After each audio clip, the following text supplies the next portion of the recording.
You're a mum, you're a busy mum. Come listen to the Busy Mum podcast. Life hacks and inspiration for the busy modern mum.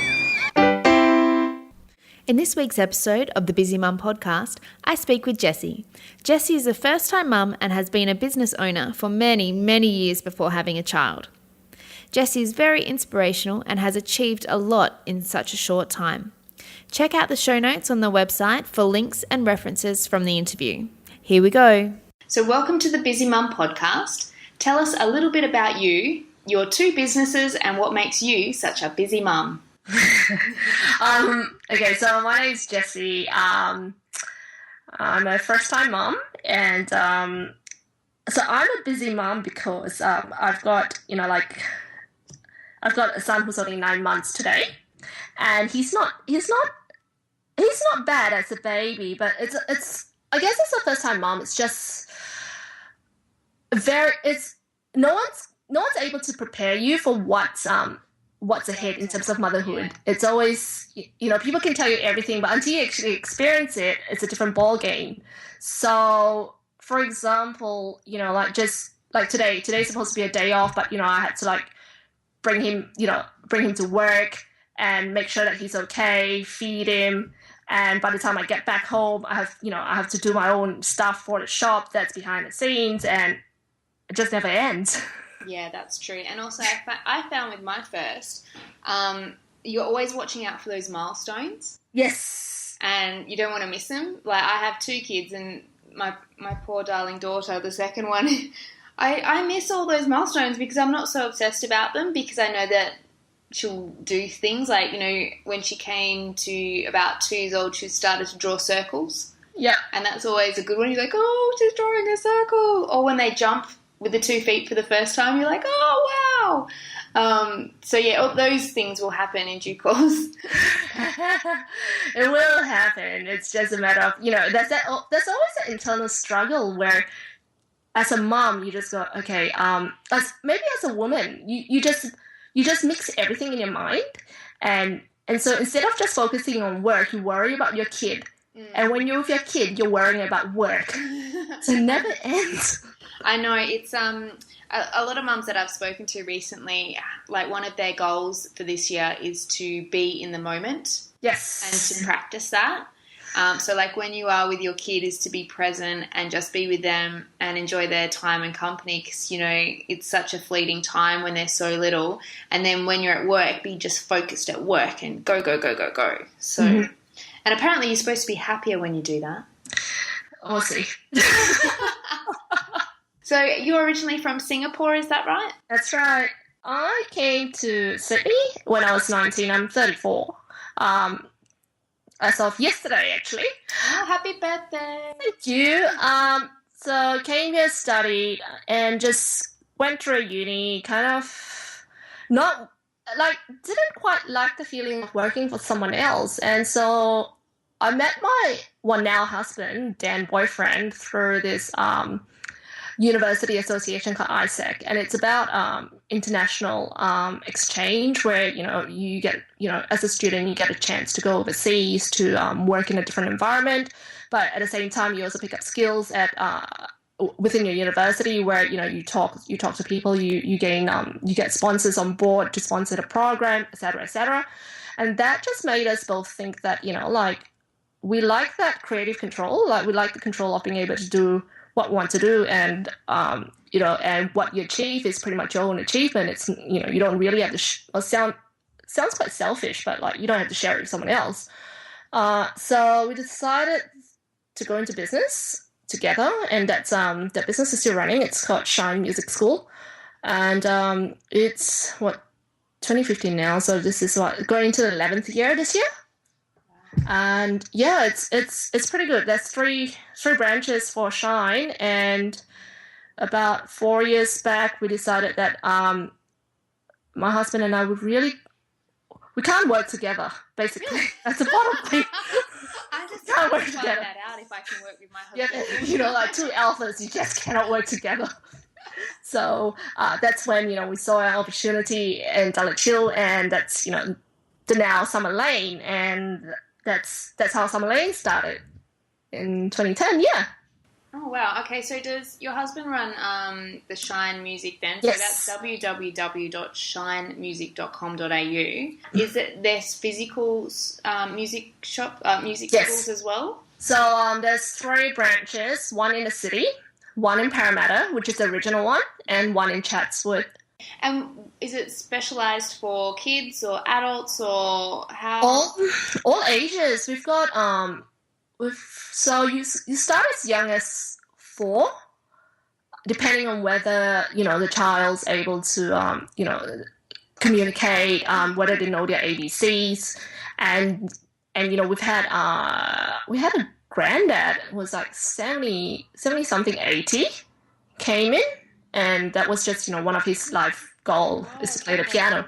A bucket list thing. Yeah, exactly. And you have a lot of adults like our age, people our age, who just want to pick up an instrument because that's always on the bucket list. Well, I did used to, is that good English? I used to play the violin when I was in school. Oh, really? I hated every moment of it. And I also, this is like my really proud shining moment, Shine Music. I played the recorder in the Sydney Opera House when I was about 10. Wow, that's pretty good. It's not bad, but yeah. Yeah, I played the piano when as a kid and all through my teenage years. Hated it. So the premise behind Shine Music was at that point when we started, we just knew what we didn't like about the traditional way of teaching, and we decided to run with it. And people like it, like kids get to learn contemporary music, pop music, instead of your typical Brahms lullaby. Yeah, and scales and And scales, and like you don't have to learn that if you don't want to, but at the same time you have to have good technique, and as long as you have good technique, you can play anything. Awesome. And so talk to me a bit more about Summer Lane. You've also got a website for that, which is www.summerlane.com.au, and you've also got a physical store in, is it Dulwich? Yeah, so Dulwich, the locals call it Dully. Oh, I don't know. I'm actually from the Drummoyne area, and I'm still getting used to how to pronounce everything because I'm from Perth originally, WA. Oh, yeah. And the way I pronounce stuff, my next door neighbour is always correcting me. So I do apologise to everyone. It's a bit weird. It's Dulwich, so you think it's Dulwich, but people call it Dulwich. So, well, we'll just go with that. So that started around March 2010. So we're going to the 5th year now, and that was pre getting married, pre kids, and we found that business. It wasn't called Summer Lane back then, so we've actually rebranded and repositioned ourselves in market. So at that point in time in our lives, we were just fighting a lot. Not that we don't fight now, but different things. You've got your own little projects really now. That's right. Yeah. So we made sure that I got out of the music business because I'm just. Like, I've got a teaching degree. Really, that's really what it's all about. Yeah, like can't work. We just can't work together. We've got different strengths and weaknesses, but at the end of the day, if you have 2 alphas, you just can't work together. You recognised that. You recognised it, and then you created another opportunity for yourself. And I'm sure now you're living in perfect harmony. Yeah. Yes. No, there's been times where we've actually had to tap into each other's strengths. So Will's pretty good with certain aspects of the business. Like he's really good with finance, he's good with math, whereas I'm really good operationally. I'm very strong operationally, so I can problem solve really quickly. And so we've tapped into that different aspects. But at the end of the day, he still he has the last say with Shine. I've got the last say with Summer Lane. I thought I would pause the interview there and let you know that we have a Facebook page and group. I'd love to see you there, so just search the Busy Mum podcast in Facebook and you will find me.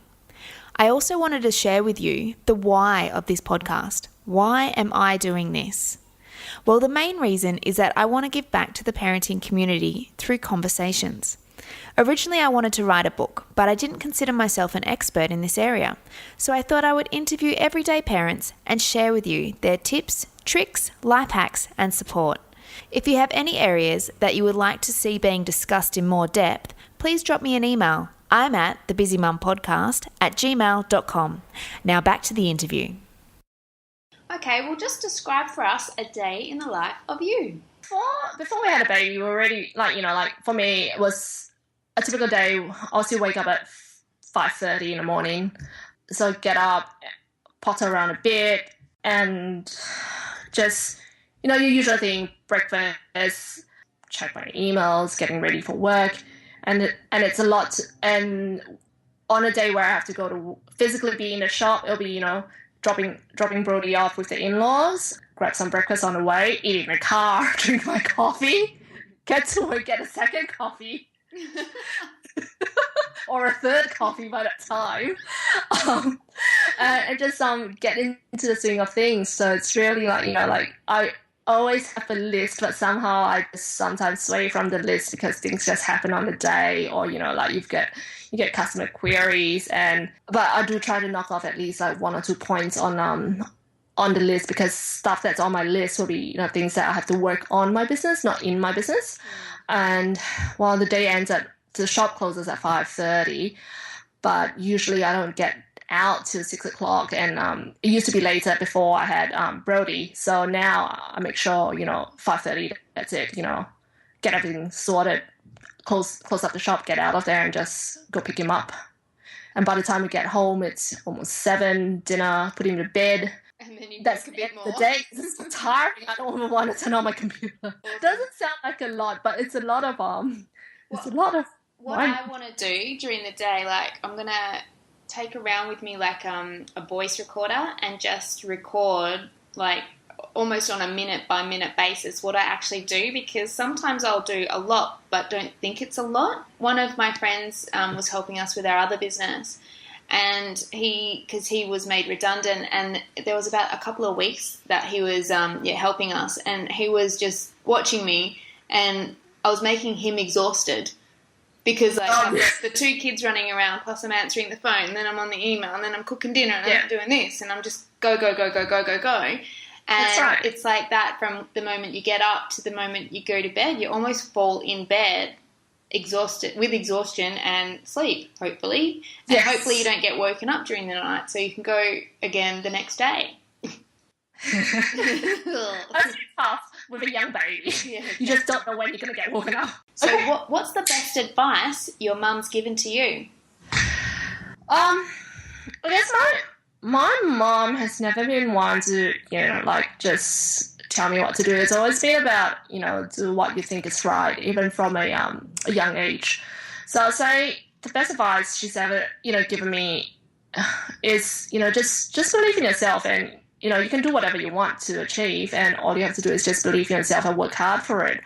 And I think it was about 10 or 11, she gave me this printout, and she laminated it. It's a printout of are you a winner or a loser? And, with quotes on it. I still have it on my desk. It's in front of me right now. So it's just stuff like the winner is always part of the answer. The loser is always part of the problem. Things like that just makes you think. Yeah, it's weird when things like that, they just stick in your mind forever. Yeah. And you almost live your life by it, don't you? That's right. Are you playing above or below the line? You can blame it on someone else, but ultimately you're the one who's living life, and you've made the decision, and that decision has led you to certain things happening, and really it's about you being able to control it, not someone else. Oh, very wise words. Very wise words. Thank you. So how have kids changed your world? Or one kid, actually. One kid. So we put it off. I think. Yeah, we did. My goal was to have my first kid at 27. Didn't quite happen because business we started our businesses quite young, and so it kind of took a while to grow to where we wanted it to be. It's definitely changed my life. So now, instead of staying back at work, I have to make sure I get very organized and get my things done, get all the orders packed, and just leave on the dot and pick him up. Because if I don't, I may be stuck in traffic, or, I may run into his bedtime where he comes home cranky, and I just don't want that. And now it's a lot to do with before I was a mom, I would think like I'm a bit more selfish, where I would think everything's all about me. But now it's a bit different. Like you have to think about, if I do this, how is it going to affect Brodie? How is, what do I need to do now so that he has food tomorrow? And so it's tiring, but at the same time, everyone would have said this. It's rewarding at the same time, but it is definitely very, very tiring. Yeah, I think we're all walking around a bit like zombies. You can see all the mums in the shops walking around, like just staring because we've not slept a wink last night. Yep, exactly. Yeah. And it's hard. Like no one prepares you for motherhood, and even if they've people have said things, because you're in such a so high on nice fluffy hormones, Which lasts about 8 weeks after you've had your baby. I know that happened to me. I was like, oh, everything's lovely and beautiful, and I love everything. Little rainbows and roses. Yeah. I want those hormones back. Until you bring the baby back from the hospital and you go, oh my God, is he going to sleep tonight? So it did take a while to adjust for me. Oh, yeah. I mean, I like 2 kids. That's a different ball game, isn't it? Yeah, but also I've spoken to people with 3 kids and 7 kids and twins, and we're all different and individual. Yeah. Definitely. So you come from an Asian upbringing. What kind of recipes are you used to cooking on a regular basis? Oh, well, I love my broths, right? So even on a hot, stinking summer day, I still love my broth. Because it's so easy. It's just, chicken stock, chicken bones, celery, potatoes, tomatoes, carrots, stuff that you always have in your fridge. Just put it in a pot, boil it, and there you go, that's a meal. Done. Do you strain out the bones and stuff? You wouldn't eat the bones. No, not the bones, but for example, with the chicken, it depends on the chicken. Like sometimes I do eat it, sometimes I don't. Whereas say if it's pork ribs, we generally do eat the meat off the bones. Oh yeah. Yeah, because it's yummy. And I'm going to ask you a silly question, but what's lotus roots? Oh, that's I don't know how to describe it. I can send you a photo of it. It's yeah, if you send me a photo of that, and I can pop that in the show notes so everyone else can have a look at the lotus roots, because I don't know what that is. It's the what do you call that? The lotus flower. That's yeah. So the lily pads, and there's a flower that grows in the middle. Yeah. And the root is this long log that's got holes in it when you cut through it. Oh. Yeah, it's really interesting, and it's probably one of my favorite broths. Especially when it's double boiled, it's just amazing. Oh, okay, cool. Yeah, that does sound pretty cool. I don't eat a lot of broth, so I was really interested in what all this stuff was. And are you reading any books right now? I am. It's a book about different business owners. I have to go get the title because my husband, Will gave it to me and he said have a read, and it covers I'll send you the title if that's okay. Yeah, that's right. Did you need you've got in the notes you said Delivering Happiness? That's one of my favorite books that I've read. Yeah. By Tony, and I can't Tony, I think it's Tony Hsieh. Yeah, that's it. So he's the CEO of Zappos, and that book was a big change in how I thought about my business. And he's so it's all about how Zappos had its how it grew and how it expanded to the point that it got not taken over by Amazon, but bought out by Amazon. And in that book, Tony mentions about culture and selecting the right people for your organization, and that's what I base Summerlane upon. So I'd say we've got pretty good team members in place right now. And how did you find those team members? Oh, I can't say sheer luck. Sometimes it is a little bit of sheer luck, and you people, I think. See, one of my mentors, he always says, when you're ready, the right people will come to you. When you're not, you're just gonna get not so good people. So it was a lot of planning and a lot of we have a system in place where we do a few rounds of interviews, And so Catherine has been with me for, this is probably her third year now, I think. And so there's an interview process. So there's a group. Actually, the first step of the interview is a phone interview. Basically, you answer a series of questions, and if you get shortlisted, we call you back for a group interview.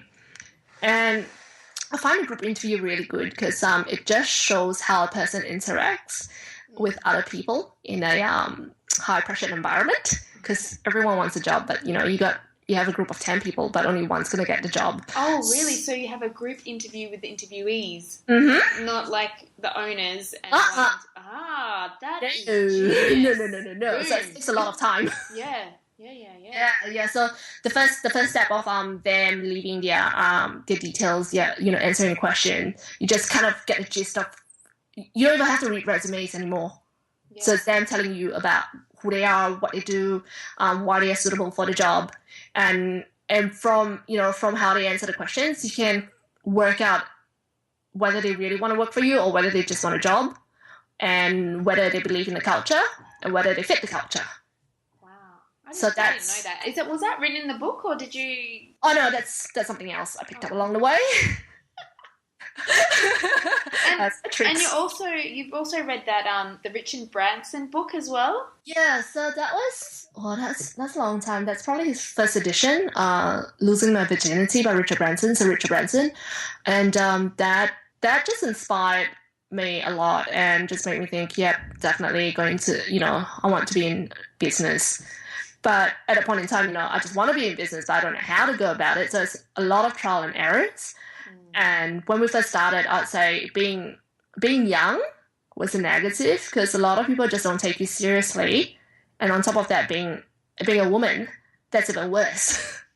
Yeah, I started a business when I was 22, and it was writing financial plans for advisors.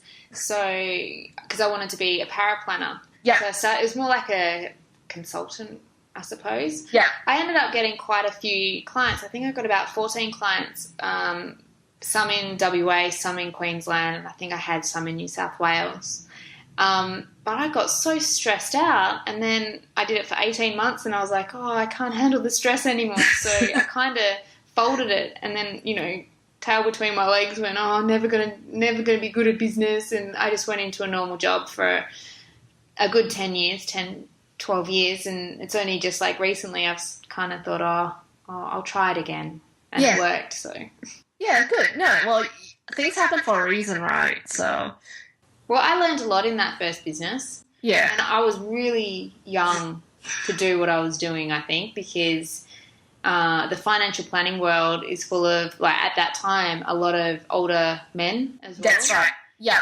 So you try a lot of elderly, not elderly, like older men in their 50s in suits who are very experienced and...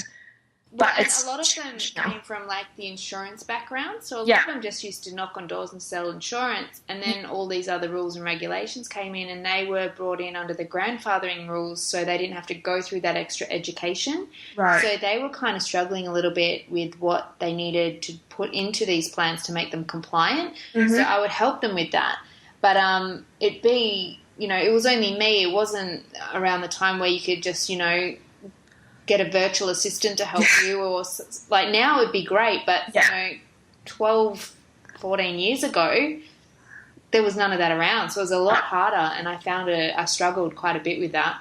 That's right. And I guess that the internet has only really taken off in the last few years, whereas before that there's still a lack of information being shared around. Yeah, exactly right. Now it's like, what do you want to know? Just log on to Google. That's right. Sorry to interrupt. However, if you like this interview, I would love to receive a review on iTunes. This would help the show immensely move up the ranks on the iTunes podcast directory. All you need to do is click on the iTunes link on the website, find the ratings and review tab, and you're off and running. If you get stuck, please let me know. And lastly, most of our interviews have book or product recommendations. If you are interested in purchasing any of these, it would help me out if you click the link from my website. It won't cost you any more, and this way I can earn money to make the show better. Now let's get back to that interview. So what are 2 things in your life now that you would like to improve, and why? I guess I think we mentioned this before. Being in the moment. just sit there and go, Jessie. Okay, now gotta knock all these points out and bang, just go for it. And if that means that you have to leave Brodie with the in-laws for a day, even though it's your day off from the shop, you gotta do it because in the long run, it's gonna be well worth it. And yeah, so I think that's the one thing I'll focus on this year. I'm not going to think about something else. Okay, so what websites have you signed up to recently, or not so recently, that you actually find value in receiving their emails? I stumbled upon I think it's called online retailer. And I like their articles. They come up with a lot of different articles that has a lot of relevance to my to Summer Lane, especially with the direction that I'll be taking with Summer Lane as a brand. And another one that I like using to design, just design artwork and stuff. I'm not a graphic designer. It's Canva, Canva. I love that. Yeah, I love that. Love it's Canva. So good. That and PicMonkey, PicMonkey.com. So Canva, PicMonkey, and internet retailer. I've been very selective about what goes into my inbox now, just because I don't want to go into an area where I get thousands of emails a day. Yeah, and you're just sorting through That's articles right. that have no relevance. Yeah, I've done that. I do my culling maybe once a month. I go, have I even read this? No, just unsubscribe. That's it. So, yeah. And I had over the Christmas New Year break, I culled, I think it was 25,000 emails. I know. Wow. That was nuts. That was nuts. That was nuts. So I had to Bring sort on of the Red Bull. It's like clothing. If you don't look at it for the 12, in the last 12 months, just delete it or just throw it out or give it away or something. Exactly. Yeah. So what's one piece of advice you would give your pre-baby self? Just get over things quickly. Don't ponder about it too long. If someone says something nasty, just get over it. Or if you do something wrong, just give yourself half an hour, cry over it, and just move on. That's pretty much it. That one, that's good because it's time wasted, isn't it? Really, it is time wasted. I mean, beating yourself up over nothing. Exactly, and I still do. Sometimes I just go, oh, am I being overly sensitive? But once at this point in time, I'm so sleep deprived. Anything will make me overly sensitive anyway. I know when I feel a bit down, I'm like, I think I need to sleep. That's right. Down. I need to sleep. Otherwise, I'm going to cry. Or is it? Or my favorite's like, I think I'm getting PMS. Yeah, it's always that lovely once a month. Hello. That's Goodbye. I feel fat. What's the date? That's right. Okay, let's move on to the next question. What's the most useful and useless baby items you have? Oh, well, the most useful has to be my pram. That's Bugaboo B+. Love it. Never thought I'll be a Bugaboo fan, but, when I was at a baby shop, tested that out, I was like, oh, this is great. Especially with the adjustable handlebars, because both, my husband and I were pretty tall, so that really helped. The most useless thing, that's a pretty tough one, because whatever would pick, shamelessly plugging myself now, but whatever we've picked, whatever we sell in the store, whatever I buy for the store, I have all my customers, well, not all, but like most of my customers in mind. And a lot of the products are either highly reviewed online or, strong recommendations from customers. For example, the Little Fraser wraps and the Love to Swaddles, they were both, recommendations by customers, and that's what gave me confidence in stocking them, and very good products. So no, nothing useless so far. Okay. Hopefully it continues. And do you use daycare or no? So my parents-in-law, they are like semi-retired, And my mom-in-law, she runs a family daycare center, but on a part-time basis. So she looks after kids on a part-time basis. So that kind of worked out well. And on days I have to work, it's pretty much driving to their place, dropping Brodie off, and heading off to work. Awesome. That's probably, like, you're very lucky to have that. Yeah, exactly. And it's very just good. Like in Singapore, where I grew up, it's very common where the grandparents will look after the grandchildren, and that allows mom and dad to go work. Whereas I think in Australia, it's because it's like, I guess people are more independent now. It's such a global society as well, and people move away from home, and you don't necessarily have family around, so you have to rely on daycare. Yeah. So daycare is a massive industry here. Massive. Oh, it's just getting more and more expensive. Oh yeah. It's crazy, really. Anyway, what can I say? Daycare. You got to use it when you got to use it. That's right. And I guess that's why a lot of moms, they weigh you weigh up the option. If I go to work, is it worth paying for 2 kids in daycare where you can chalk up as much as 40-50 grand a year? What I can tell you now, when I was working in the bank, it wasn't. It was for my sanity and keep my foot in the door, but it wasn't financially. It wasn't financially at all. Unless you're on the big money, it's like you're really working for peanuts. That's right. So it's like having a shop in a a shopping center. You're just working to pay the rent. Okay, well, thank you so much for being part of the Busy Mum podcast. It's been great to talk to you tonight. Thank you for having me. Thanks for listening. Stay tuned for the next episode of the Busy Mum podcast, where I speak with Belinda, Belle for short. Belle has a fitness business called Oh So Fit. We discuss fitness and healthy meal options for your little ones. Belle also has some great advice to share. You're a mum, you're a busy mum. Come listen to the Busy Mum podcast. Life hacks and inspiration for the busy modern mum.